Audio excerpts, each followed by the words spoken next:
This is a message for one, for our baby girl on her 21st birthday. Because your parents happen to be particularly proud people, many have watched you grow from a child to the fine young woman you are today. Many might see this message, but this is just for you, baby girl. Reliable as ever, my favorite disciple, Paul. Wait, by the way, God? Am I allowed to say that? Amen. Anyway, Paul comes in clutch. He tells us in the first chapter of Ephesians, even as he chose us in him before the foundation of the world, that we should be holy and blameless before him. In love, he predestined us for adoption to himself as sons through Jesus Christ, according to the purpose of his will. And God definitely has purpose for you, baby girl. You know, after having 4 boys, including a set of twins, I really thought there wasn't much new under the sun in the world of babies. Then came you. But I still wanted to know everything I could. I went to every appointment. I mean, every single one. We went through Lamaze classes, childcare classes. Heck, I even went to the breastfeeding class. I was an Army firefighter back then. Water in, water out. Can't be that hard, right? Honey, I'll start the breast pump. In a single moment, you turned my entire camouflage universe pink. When I came home after a year-long tour in Iraq, you were learning Spanish and introduced me to your new friend, Dora. Hola, soy Dora. We were definitely expecting you with the greatest of anticipation. I worked my job for the Army during the day, and at night I'd run food deliveries in town and even into the barracks. There's nothing more humbling than a leader delivering food on an hourly wage to his own troops where they live. But it was totally worth it, because by the time you were born, we had everything we could possibly ever want or need for you, including about a 6-month supply of diapers, give or take. I never knew I could be such a sucker for those little tiny baby girl clothes. You know? I remember it like it was yesterday. Give me your heart, give me your soul, sing it with all your might. Come to the fountain and you can be satisfied. There is a peace, there is a love, you can get lost inside. Come to the fountain and let me hear you testify. Mom, bless her heart, delivered you all natural with no painkillers. This was not the plan. This one was actually on me. I recommended a particular nurse midwife by name who I knew from Fort Campbell.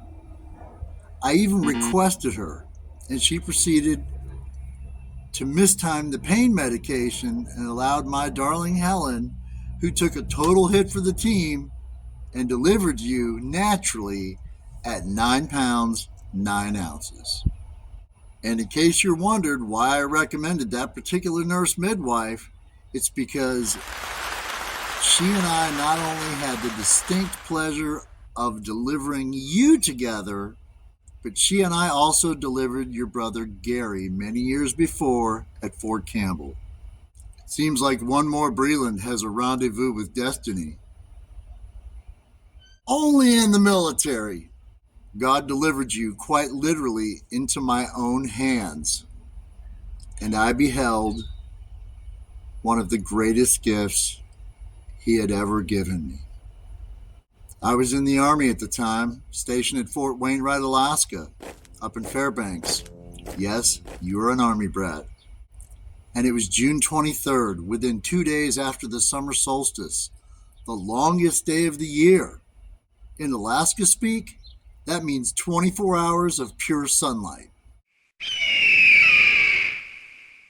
Now, if you're picking up what I'm laying down, then you get that there might be something going on here. I'm not saying that your birth had anything to do with some celestial event on the world's known historical calendar, but I do take notice when God himself diverts the power of the sun to shine light on the birth of your child, your one and only daughter, your youngest of 5 children, your one and only baby girl, for all of the world to see. Here's a short video clip from that moment. Just saying, I could most certainly go on and on forever with the stories of your adventures. Like the time you wrote a book at just 7 years old and then published it at just 10. Or the time we watched as you were coined by Medal of Honor recipient Tommy Norris himself. And later that night, his battle, also Medal of Honor recipient Mike Thornton, bought a copy of your book and promoted it to everybody there. Or that time you and I started a little daddy-daughter business making paracord bracelets for veterans and their families, which eventually turned into a flourishing military outreach ministry 10 years later. This year, 13 years in, we surpassed 20,000. Or the time you and I got baptized together. You are truly inspiring, baby girl. Although your knot-tying days may be behind you now, each piece has a little bit of your heart in it. American poet Maya Angelou once wrote, "A woman's heart should be so hidden in God that a man has to seek him just to find her." Mom and I wholeheartedly believe you're well on your way to becoming that woman that God has created you to be. It's hard to imagine you being more incredible than you already are, but here we are. Seriously though, I could go on and on. But honestly, it's probably getting embarrassing about now. But that's okay. I'm Dad. So happy 21st birthday, baby girl. Oh yeah, there is one more last thing. A photo tour down memory lane. You truly are the joy of your father.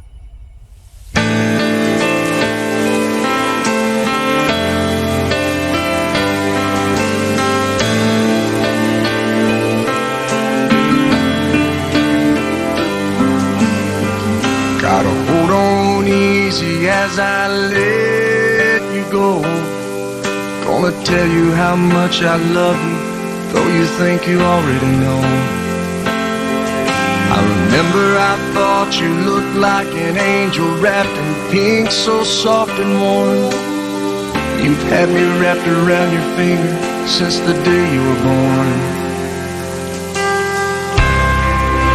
You're beautiful, baby, from the outside in. Chase your dreams, but always know the road that'll lead you home again. Go on, take on this whole world, but to me, you know you'll always be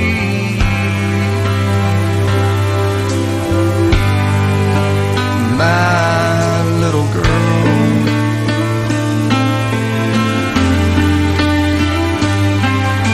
When you were in trouble, that crooked little smile milled my heart of stone. Now look at you, I've turned around and you've almost grown.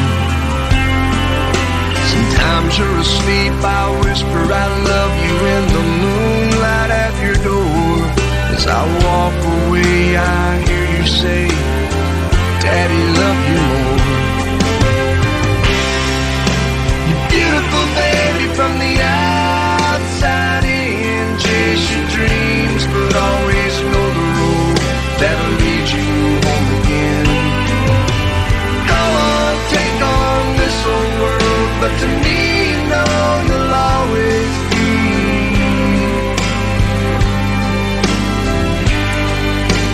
my little girl.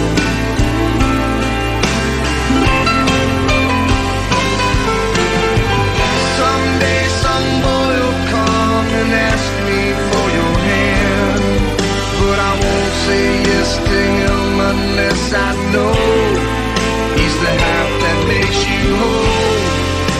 He has a poet's soul and the heart of a man's man. I know he'll say that he's in love, but between you and me,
I never once backed down from a punch.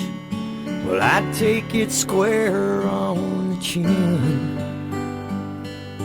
Well, I found out fast, a bully's just that. You've got to stand up to him. So I didn't cry when I got a black eye. As bad as it hurt, I just grinned. But when tough little boys grow up to be dads, they turn into big babies again. Scared me to death when you took your first steps. Well, I'd fall every time you fell down. And your first day of school, I cried like a fool, and I followed your school bus to town. Well, I didn't cry when old Yeller died, at least not in front of my friends.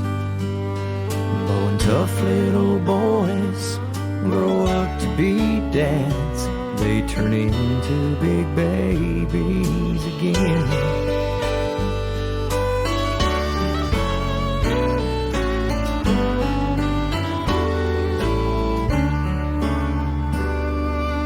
I'm a grown man, but as strong as I am, well, sometimes it's hard to believe how one little girl with little blonde curls can totally terrify me.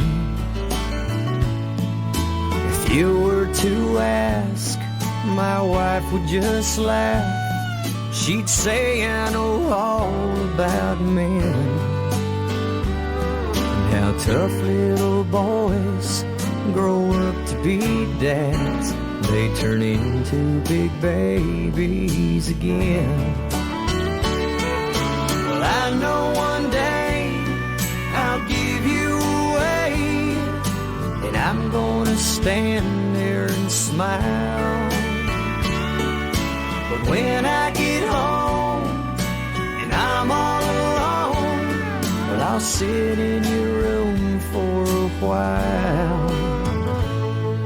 Well, I didn't cry when old Yeller died, at least not in front of my friends. But when tough little boys grow up to be dads, they turn into big babies again. When tough little boys grow up to be dads, they turn into big babies again.